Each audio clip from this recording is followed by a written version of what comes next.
Em tudo dai graças. Aleluia. Te agradecemos, Deus, por tudo que tens feito por nossas vidas. E pedimos pela tua palavra que há de ser pregada nesta noite. Abençoa as nossas vidas, fortalece o nosso ser. E o que nós pedimos, nós fazemos agradecidos em o nome de Jesus. Amém e amém. O título desta mensagem se denomina Sebna e Eliaquim. E eu convido a que você abra a sua Bíblia no livro do profeta Isaías, capítulo de número 22. Isaías, o filho de Amós, o homem que profetiza cerca do ano 740 a.C., o homem que começa a profetizar no meio de uma transição, depois de 40 anos de um governo. Nós achamos muitas vezes 4 ou 8 anos, um tempo longo. Imagine 40 anos de governo, toda uma estrutura estatal já alinhada, todo um exército já configurado conforme as ações daquele rei Uzias. Mas esse homem morre, e quando ele morre, então Deus chama Isaías para trazer juízos sobre muitas nações. A Bíblia fala que havia juízo sobre o Egito. A Bíblia depois fala do juízo no capítulo 21 sobre a Babilônia. A Bíblia fala então sobre o juízo sobre os assírios, e a Bíblia fala sobre o juízo sobre a própria Jerusalém. Uma cidade sagrada, uma cidade preparada, uma cidade com sacerdócio estabelecido, uma cidade onde os reis habitavam, mas ainda assim uma cidade contra a qual veio o juízo de Deus. Todos encontraram? Eu gostaria de convidá-los a que fiquem de pé, para que possamos fazer a leitura inicial no início do versículo de número 15. E registra a palavra de Deus. Assim diz o Senhor dos exércitos. Pai amado, lemos a tua santa e preciosa palavra e pedimos, Deus, fala conosco nesta noite. Abençoa a nossa vida, fortalece o nosso ser. E o que nós pedimos, nós fazemos agradecidos em nome de Jesus. Amém. E amém. Os irmãos podem, por favor, tomar os seus assentos. Assim diz o Senhor dos exércitos. Mais uma vez, Isaías ouve a voz divina com esta apresentação. No capítulo 6, quando ele tem aquela visão do trono de Deus, então, a única menção da Bíblia sobre uma categoria de anjos denominada de serafins, os serafins, eles dizem: Santo, Santo, Santo é o Senhor dos exércitos. Agora, mais uma vez, e Deus está falando, só que agora não são os serafins que falam. Diz assim, diz o Senhor dos exércitos. Quando a Bíblia apresenta Deus como o Senhor dos exércitos, nós lembramos, por exemplo, daquele texto de Êxodo, capítulo número 15, quando diz que Deus é homem de guerra. Nós, como igreja, não estamos brincando de religião. Nós não estamos reunidos aqui apenas para passar o tempo de um domingo. Nós não estamos reunidos aqui para apenas ouvirmos maravilhosos louvores que são entoados. Não estamos aqui para perder o nosso tempo para ouvir pregadores falando de si, contando suas próprias histórias. Não, nós estamos aqui para ouvir a voz de Deus, porque se tem uma coisa que pode mudar as nossas vidas, é a voz de Deus.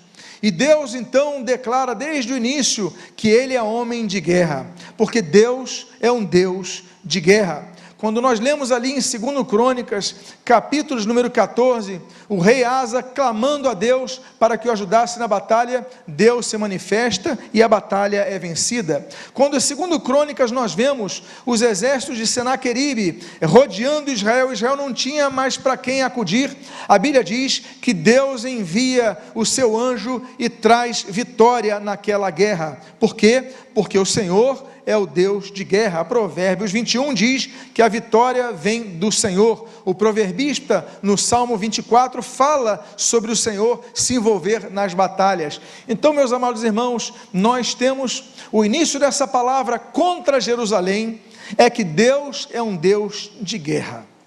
E quando se guerreia com alguns propósitos.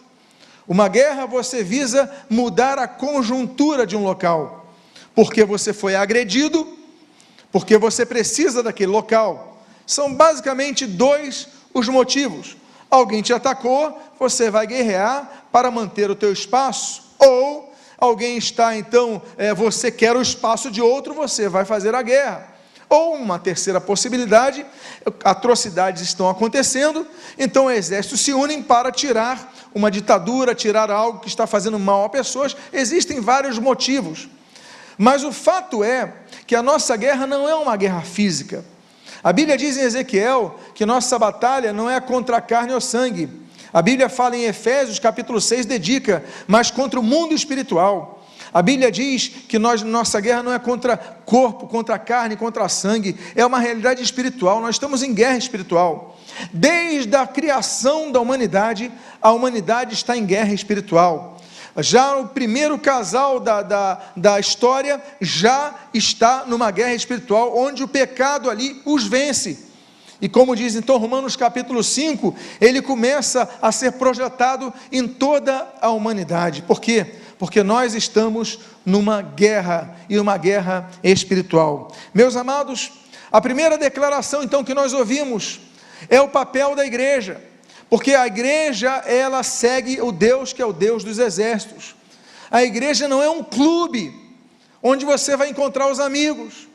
A igreja é um local onde nós aprendemos a guerrear, a usar a armadura de Deus, a usar a espada do Espírito, que é a palavra de Deus, a usar o escudo da fé, o capacete da salvação, a couraça da justiça, os pés calçados com a preparação do evangelho da paz. Ou seja, nós estamos em guerra. Qual é a sua guerra? Onde você tem guerreado?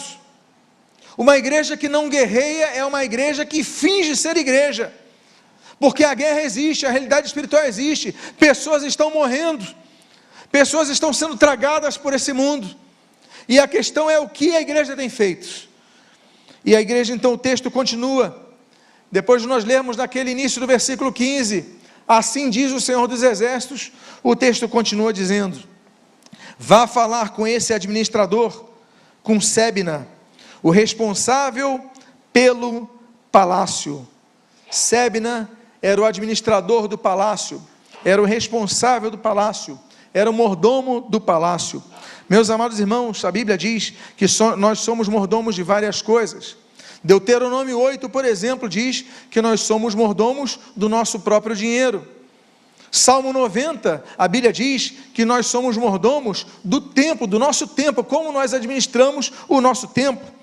Salmo 141 diz que nós somos mordomos de nossas palavras, como nós usamos as nossas palavras, como nós aplicamos a nossa palavra. Tito capítulo 1 diz que nós somos mordomos da casa de Deus, nós devemos cuidar das coisas de Deus, como nós fizemos agora há pouco, como nós temos feito, de zelar pelas coisas de Deus. Nós somos mordomos, e olha, estou falando do Novo Testamento, Tito capítulo 1. 1 Pedro capítulo 4 diz que nós somos mordomos, nós somos dispenseiros dos dons que Deus nos deu. Deus deu dons a cada um de nós, e a questão é, como nós temos usado nossos dons? Nunca nos esqueçamos da parábola dos talentos ali de Mateus capítulo 25, nós devemos administrar aquilo que Deus nos deu.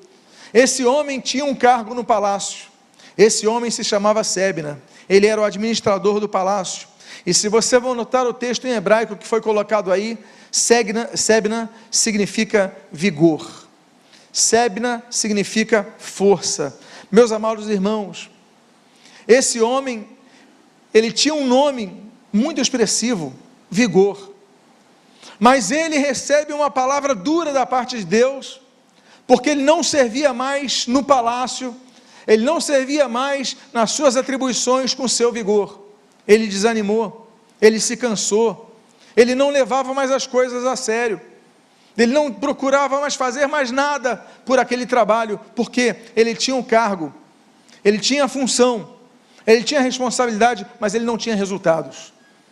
Ele não procurava fazer nada para melhorar o reino. Ele simplesmente tinha um cargo e se acomodou no cargo. E apesar do seu nome vigor, o que se via nele era fraqueza.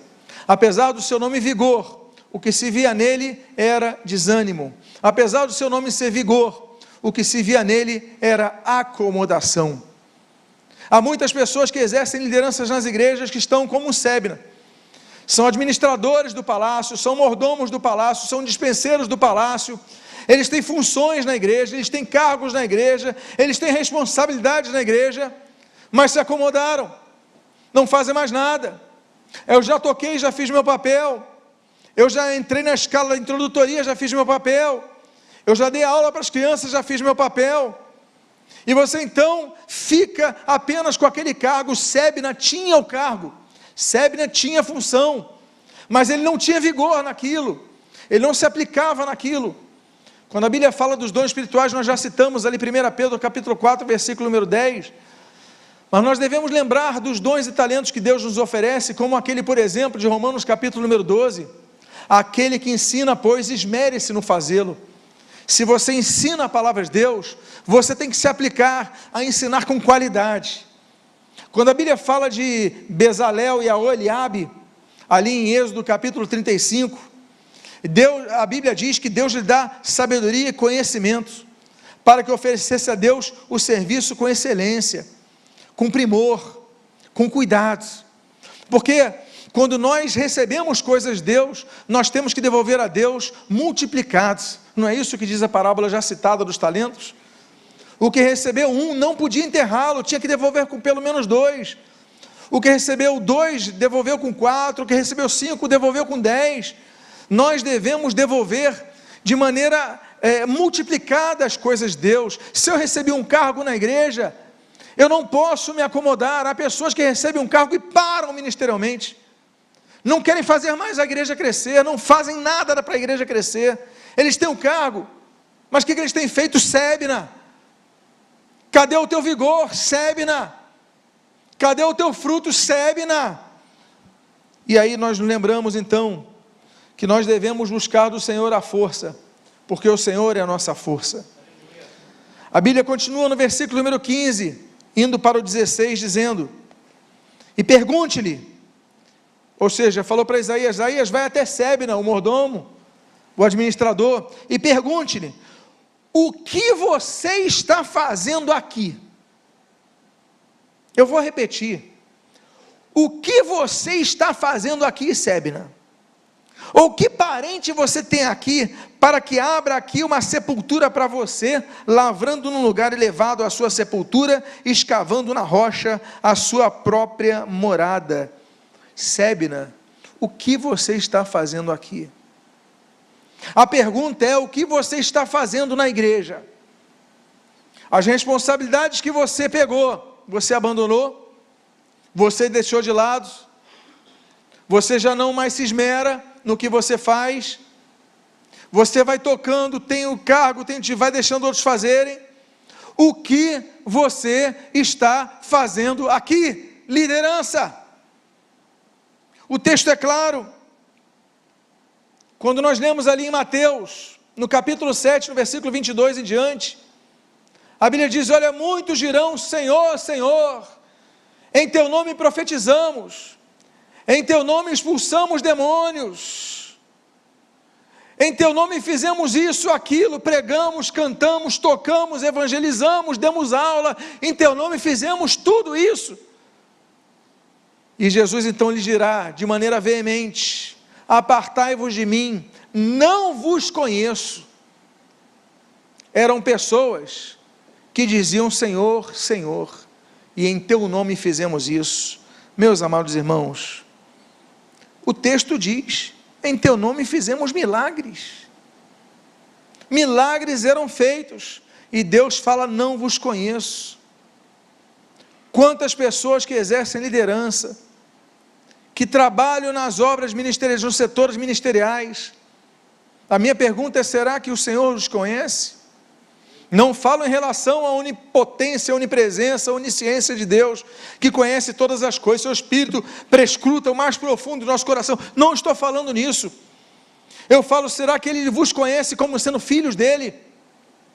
Apesar de clamarem Senhor, Senhor, apesar de tantas coisas, a Bíblia diz, quem somos nós? Saul, quem é você que está com aquela pitonisa profetizando? Seva, quem é você e seus 7 filhos? Porque aquele demônio falou: olha, eu conheço Jesus e eu sei quem é Paulo, mas eu não sei quem vocês são. E aí, Seva, de que adianta, Simão, você comprar os dons, se você não tem vida? Judas, 3 anos caminhando com Cristo, de que adiantou tudo isso, para terminar com 30 moedas jogadas, ele enforcado, morto, sem paz, sem luz, sem salvação, tendo batizado, tendo pregado, tendo discipulado, tendo aprendido com o mestre? De que adiantou, Judas, tudo isso, se você perdeu a sua própria vida?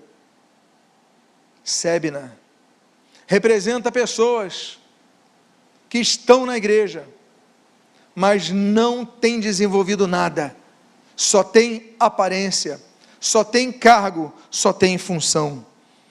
E o texto então continua no versículo número 17: eis que como homem forte, o Senhor vai jogar você bem para longe, ele o pegará com firmeza e o fará rolar como uma bola, lançando-o numa terra espaçosa, e ali você morrerá. Eu vou removê-lo, diz o versículo 19, do seu ofício, e você será derrubado da sua posição. Um dos textos mais pesados de toda a Bíblia é aquele que diz em Hebreus capítulo 10, versículo 31, terrível coisa é cair nas mãos do Deus vivo. Há pessoas que temem cair nas mãos do diabo, mas a Bíblia diz que não é terrível cair nas mãos do diabo, terrível coisa é cair nas mãos do Deus vivo. É a Ele que nós devemos temer. O último sermão do reformador Martinho Lutero, ali em Eisleben, naquele fevereiro longínquo de 1546, Lutero pregou: olha, vocês têm que temer aquele que controla a vida, aquele que tira a vida, aquele que detém o poder da vida, porque nós tememos o diabo. Há pessoas que têm: fulano fez feitiçaria contra a minha vida, eu estou com medo. Você não pode temer isso, tem que temer a Deus, tem que ter temor a Deus. O texto diz: olha, eu vou remover você do seu ofício, você vai ser derrubado da sua posição. Por quem? Por Deus. Eu vou removê-lo. Ele pode usar exércitos, como aconteceu com Sebna. No ano 701, Sebna foi destituído e foi morto. Essa profecia se cumpriu literalmente na vida daquele homem, mas isso se aplica na vida de cada um de nós. Eu vou demovê-lo. Você tem cargo, você tem função, você tem jeito, você tem forma, você tem formato, mas você não tem frutos. E aí nos lembramos da palavra que Jesus fala em João capítulo 15, aquele ramo que está na videira, que não produz frutos, ele só serve para uma coisa: ser cortado e a seguir lançado ao fogo, porque ele é imprestável. Meus amados irmãos, o texto não é por nada, não é por acaso que ele começa dizendo: Senhor dos Exércitos. Por quê? Porque há guerra, e o juízo começa pela casa de Deus. 1 Pedro capítulo 4, o juízo começa pela casa de Deus. Nós já falamos, e eu nem me canso de falar isso daí tantas vezes, que eu já falei sobre os vários juízos.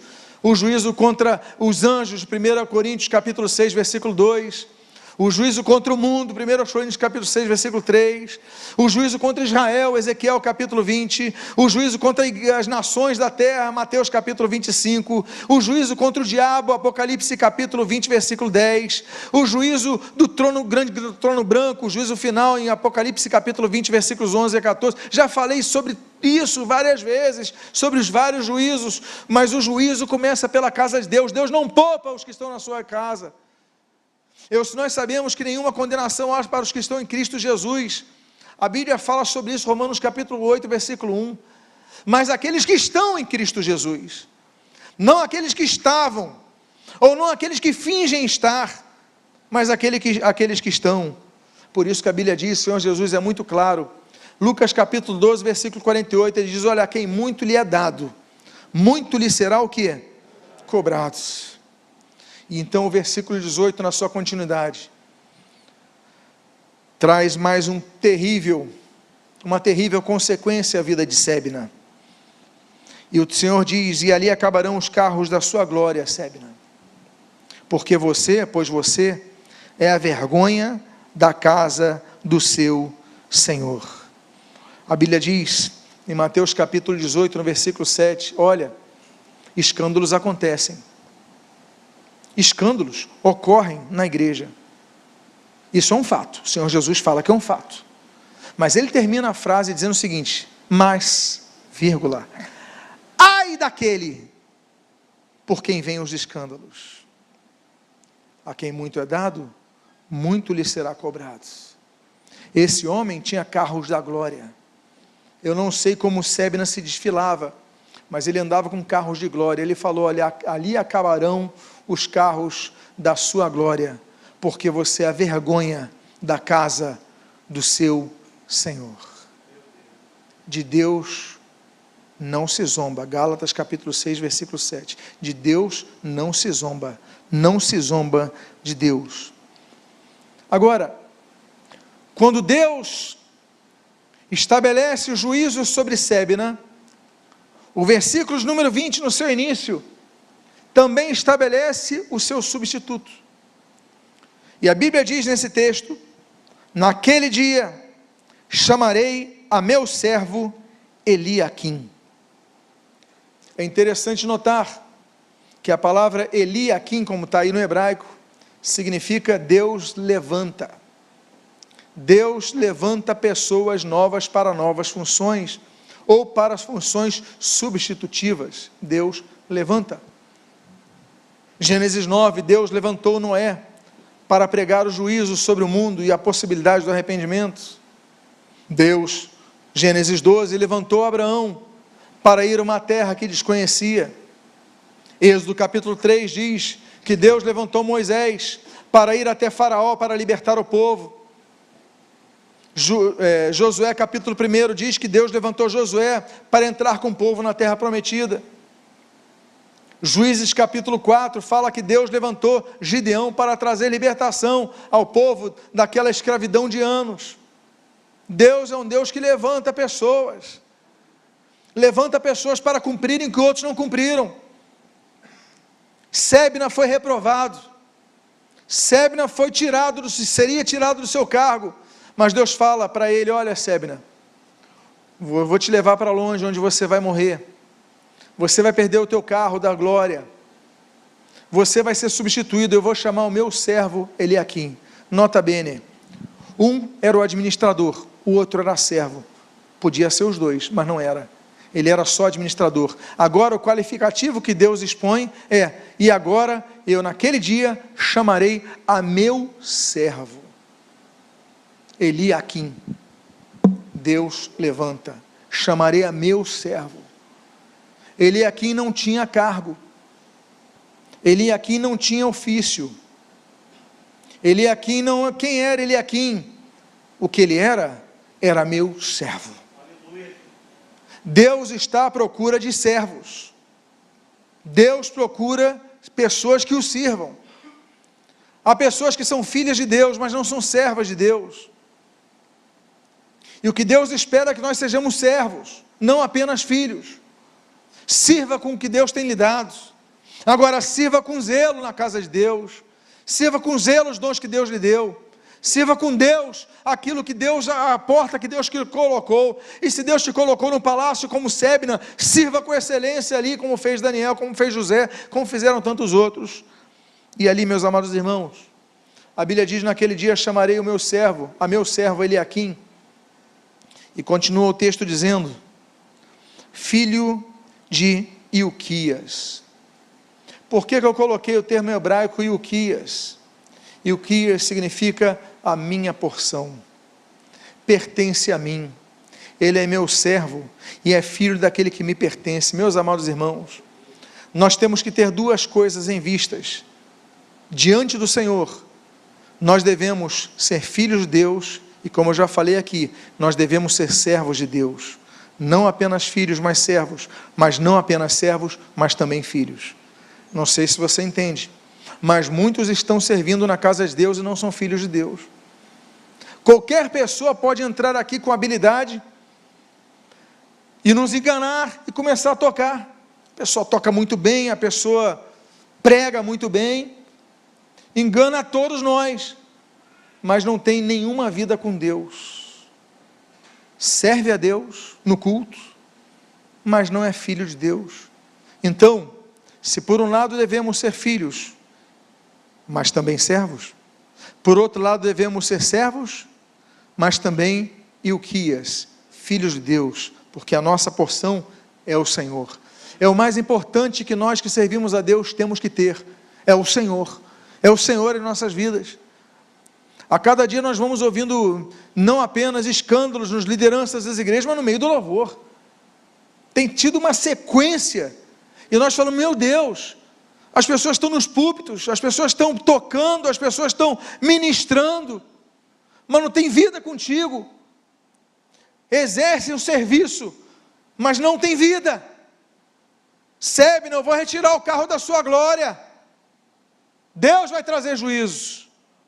E ali a Bíblia diz então no versículo 21, na sua primeira parte, e quanto a Eliaquim, diz o texto que você está lendo, eu o vestirei com a túnica que você usava. Nós conhecemos sobre a bela túnica de José em Gênesis capítulo de número 37, nós ouvimos sobre a túnica que Samuel ganhou em 1 Samuel capítulo 2, nós nos entristecemos quando Arão vai morrer, Deus ordena, tira a túnica dele, a veste sacerdotal, ele tira a sua túnica e Arão morre. Nos lembramos de Atos capítulo 9, das túnicas que Dorcas usava. Nos lembramos de João capítulo 21, quando Pedro está sem a sua túnica, quando Jesus a ele se aproxima. Nós nos lembramos, por exemplo, da própria túnica de Jesus, João capítulo 19, que foi disputada entre os soldados. Mas essa túnica que nós estamos lendo aqui, em Isaías capítulo 22, é apenas uma túnica. Eliaquim não vestiria uma nova túnica, como José vestiu. Eliaquim vestiria a mesma túnica de Sebna. Uma nova função para quem detinha a mesma responsabilidade. A túnica, a mesma roupa, troca de função e privilégios de um homem que perdeu o que tinha e passou para outro. Meus amados irmãos, quantos receberam algo e que Deus fala, eu vou tirar a tua túnica e vou botar em outro. Aquilo que te caracterizava como servo meu, agora não vai te caracterizar, você vai estar nu, vai estar sem vestimento, porque eu vou colocar em outro. E é isso que vai acontecer com o triste fim de Sebna, e ao homem que Deus levanta em seu lugar, Eliaquim. E a Bíblia continua dizendo, que não apenas ele vestiria com a túnica que ele usava, como ele falou, irei cingi-lo com a faixa que era sua. Essa faixa segurava a túnica, essa faixa colocava nobreza na túnica, assim como em algumas artes, muitas artes marciais, que a faixa denota graduação. No Antigo Oriente daquela época também as faixas denotavam isso, faixas que denotavam a responsabilidade que a pessoa tinha, a honra que as pessoas carregavam. E Deus fala, olha, e eu vou cingir com a faixa que também era sua, não apenas a cobertura do corpo, mas também as mesmas honras que você recebia, outro vai receber. Por quê? Porque a quem muito é dado, muito lhe será cobrado. E a Bíblia então diz, no versículo 22 desse capítulo 22, a Bíblia fala, porém, sobre o ombro dela, a chave da casa de Davi, ele abrirá e ninguém fechará, fechará e ninguém abrirá. Eu não vou entrar no encargo profético, escatológico, sobre a chave de Davi, que Jesus a possui. Não vou falar sobre isso. O que eu vou falar, meus amados irmãos, é sobre a representação desse ombro, que também está sobre Jesus. Aliás, quando nós lemos ali em Isaías capítulo 9, próprio Isaías capítulo 9, versículo 6, diz: olha, um menino vos nasceu, um filho se vos deu, e o seu nome será maravilhoso Conselheiro, Deus forte, Pai da eternidade e Príncipe da paz. O governo está sobre os seus ombros. Ombro fala de governo, ombro fala de autoridade. Quando nós lemos ali, meus amados, na veste sacerdotal, Deus estabelece, Êxodo capítulo 28, que sobre os ombros do sacerdote estavam os nomes das 12 tribos, ou seja, a autoridade espiritual sobre as 12 tribos que Deus levantara. Ombro representa a autoridade, chave representa poder, aquele que detém o poder de abrir, o poder de fechar, aquele que permite que alguns entrem e alguns saiam. Eliaquim é uma das figuras mais belas, porque além de toda a aplicação que nós damos, a questão da igreja, que tem substitutos, Deus tem levantado pessoas, Deus tem levantado profetas, meus amados irmãos, Deus levanta o sacerdócio falha, Deus levanta então os profetas, para que seja a sua voz, e Deus então derrama o seu Espírito sobre toda a igreja. Mas o que eu quero dizer para vocês, é que a chave está sobre os ombros de quem? Do Senhor Jesus. A autoridade que nós temos não é nossa, a autoridade é de Jesus. A pregação do Evangelho não é para a nossa glória, é para a glória de Jesus. E tudo que nós fazemos, o que Deus espera dos seus Eliaquins, é que a nossa vida reflita a Jesus. Se você não sabe, a Bíblia diz em Atos dos Apóstolos, que na cidade de Antioquia, os discípulos de Cristo foram chamados pela primeira vez de cristãos. Se você for no grego, a palavra cristão significa, do termo grego cristianós. Cristianós é diminutivo, significa pequeno Cristo, Cristozinho. Ou seja, os discípulos de Cristo tinham um comportamento tão exemplar, que as pessoas chamavam ali um pequeno Cristo, ali um pequeno Cristo, ali um pequeno Cristo, uma miniatura de Cristo. Isso é ser cristão. Eu te pergunto, será que as pessoas apontam para você e dizem, ali um pequeno Cristo? Será que as pessoas têm olhado para você e falam, esse é um exemplo de Jesus Cristo ou não? Ou a sua vida passa desapercebida? Ou a luz que você diz que existe na sua vida não existe porque não brilha? Então, meus amados irmãos, nós caminhamos para a conclusão. Quando nós vamos ali ao versículo de número 23 e o versículo número 24, e a Bíblia registra, vou fincá-lo como estaca em lugar firme, e ele será como um trono de honra para a casa de seu pai. Nele pendurarão toda a glória da casa de seu pai, a prole e seus descendentes, todos os utensílios menores, desde a taça até os jarros. Eu vou voltar a colocar aqui, ele será como trono de honra para a casa de seu pai. Sebna foi a vergonha da casa de seu senhor, e aqui nós lemos, que ele será como um trono de honra na casa de seu pai. Olha que diferença. Sebna, Senhor. Eliaquim, Pai. Deus, Ele é Senhor sobre nossas vidas, mas também é nosso Pai. E não devemos ser motivo de vergonha para o nosso Senhor, mas nós devemos ser motivo de honra para o nosso Pai. Eu convido a que você fique de pé nesse momento. Eu quero fazer uma oração pela sua vida. Você que ouviu essa palavra com seus olhos espirituais, você que tem ouvido, feche seus olhos, como a Bíblia diz em Apocalipse 2, Apocalipse 3, aquele que tem ouvidos para ouvir, ouça o que o Espírito diz à igreja. Eu quero orar por sua vida nesse momento, mas eu quero convidar você a fechar os seus olhos, e se você precisa se acertar com Deus, nesta noite, Deus colocou essa palavra no teu coração, para que houvesse conserto nesta noite. Coloca a mão no seu coração, se você é uma dessas pessoas, que precisa se acertar com Deus. Não estamos aqui brincando de igreja, não estamos aqui brincando de evangelho, estamos aqui numa guerra espiritual, estamos aqui lutando. Então coloca a mão no seu coração, eu quero orar por sua vida. Pai amado, Deus bendito, em nome do Senhor Jesus Cristo, eu oro por cada irmão aqui, eu oro por cada filho teu aqui, servo teu. Deus, essa conjunção tem que se aplicar em todos os momentos de nossa vida. Devemos ser filhos e servos, servos e filhos, mas Pai amado, que Tu vejas isso em nós.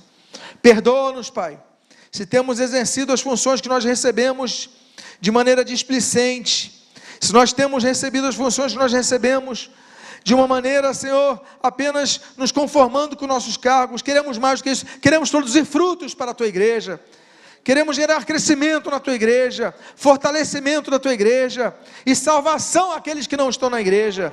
Queremos ser luz nessa sociedade, queremos ser sal nesta terra insossa. Deus amado, abençoa as nossas vidas, fortalece o nosso ser, e o que nós pedimos, Deus, nós fazemos agradecidos, em nome do Senhor Jesus. Amém.